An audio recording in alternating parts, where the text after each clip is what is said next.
बात करते हैं थीटा यानी टाइम डिके की। अब थीटा क्या है? थीटा बेसिकली ऑप्शन सेलर्स का दोस्त है और ऑप्शन बायर्स के लिए पेन है। ठीक है, थीटा क्या है? Theta tells you how much value your option will lose each day if all the factor remains the neutral. मतलब अगर हम सारे फैक्टर्स हटा दें, डेल्टा, वेगा, न्यूट और गामा, अगर हम सब भूल जाते हैं और हमने मान लेते कोई भी स्ट्राइक बाय किया हुआ है या सेल किया हुआ है 100 रुपए का, वो हर दिन अपनी कितनी वैल्यू लूज कर रहा होगा, ये हमें कौन बताता है? Theta.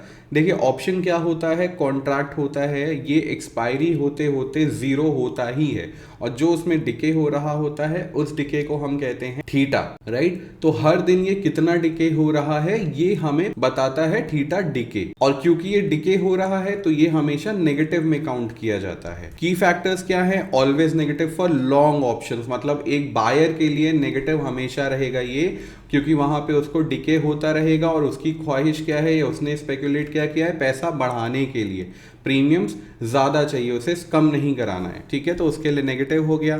Time decay accelerates near the expiry, जैसे जैसे एक्सपायरी पास आती है वैसे वैसे थीटा डिके बढ़ जाता है in terms of percentage. ATM options have the highest theta decay. देखो सबसे ज्यादा मनीनेस कहां पे होती है? एटीएम पे, और डिके भी सबसे ज्यादा कहां पे होता है? एटीएम पे, एब्सोल्यूट वैल्यू के हिसाब से अगर हम बात करते हैं तो।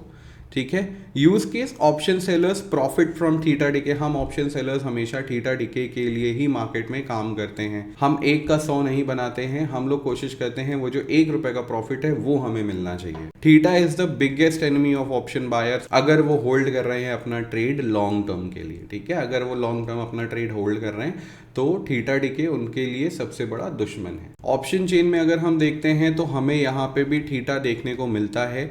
एटीएम का थीटा सबसे ज़्यादा होता है -21, यहाँ भी देखो -21।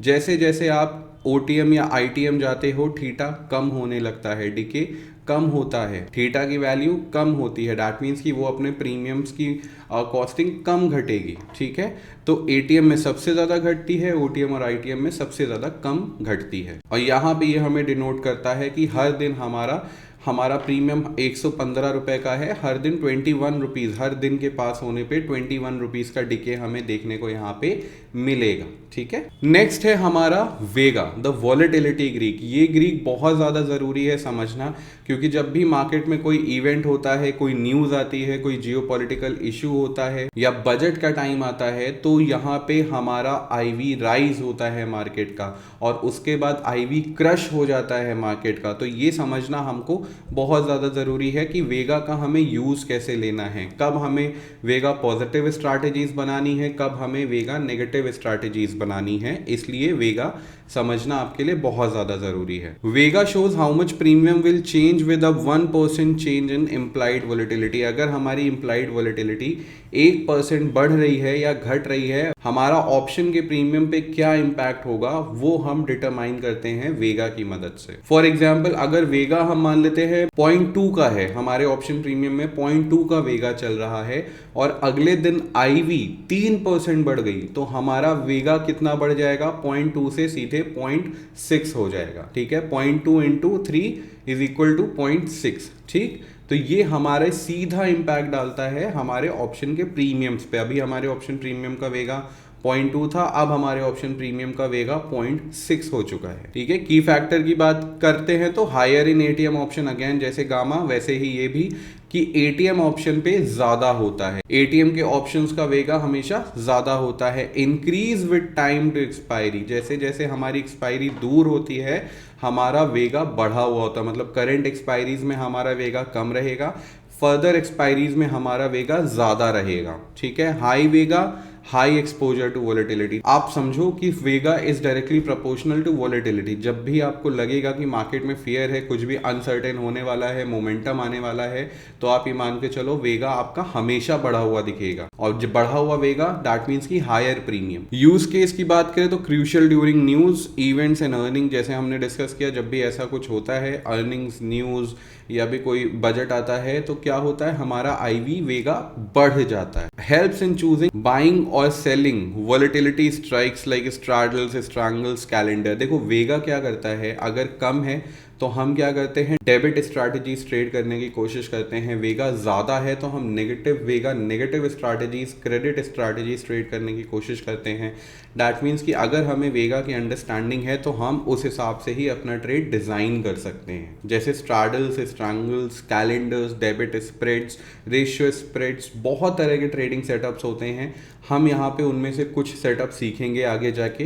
तो इसलिए वेगा आप जब समझ जाओगे कि वेगा का हम डिटर्मिनेशन कैसे करते हैं, तब आपको वो स्ट्रैटेजीज ट्रेड करने में काफ़ी ईज हो जाएगा। अब बात करते हैं हाउ ट्रेडर्स यूज ग्रीक। देखो, आप ट्रेडिंग करने आए हो तो आपको पता होना चाहिए कि आप किस तरह के ट्रेडर हो और उस तरह का ट्रेडर किस तरीके से ग्रीक को यूज़ करेगा, ये समझना ज़रूरी है। अगर हम ऑप्शन बायर्स की बात करते हैं और ऑप्शन सेलर्स की बात करते हैं, तो ऑप्शन बायर क्या करेगा, हाई वेगा ट्रेड करने की कोशिश करेगा। उसको वॉलेटिलिटी चाहिए, उसको मार्केट में मूवमेंट चाहिए।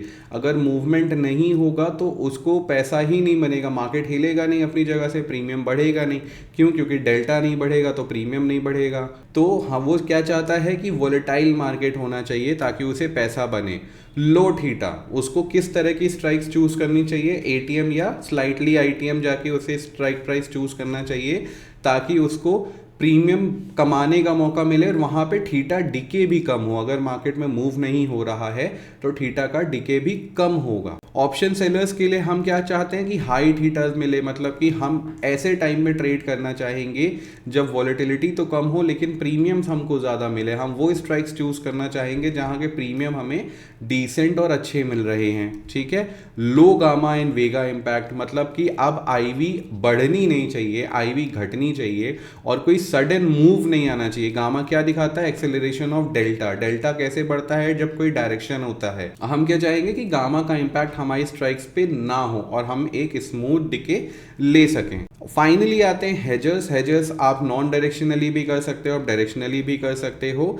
Use delta neutral and gamma sensitive strategies. हमने क्या बोला था, हम जब हेजिंग करते हैं तो अपने गामा को सेंसिटिव न्यूट्रल बना देते हैं। हम अपने गामा को एक तरह से न्यूट्रलाइज कर देते हैं और डेल्टा को भी न्यूट्रल रखने की कोशिश करते हैं और फिर अपने ट्रेड को ट्रेड करते हैं अगर हम नॉन डायरेक्शनली ट्रेड कर रहे हैं टू गेन थीटा।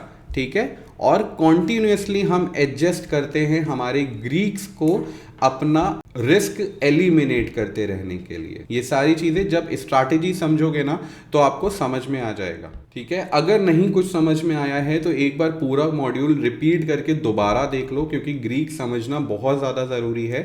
उसके बाद ही आप जंप करना आने वाली स्ट्रैटेजीज के ऊपर। ठीक है। मिलते हैं अब मॉड्यूल 2 पे।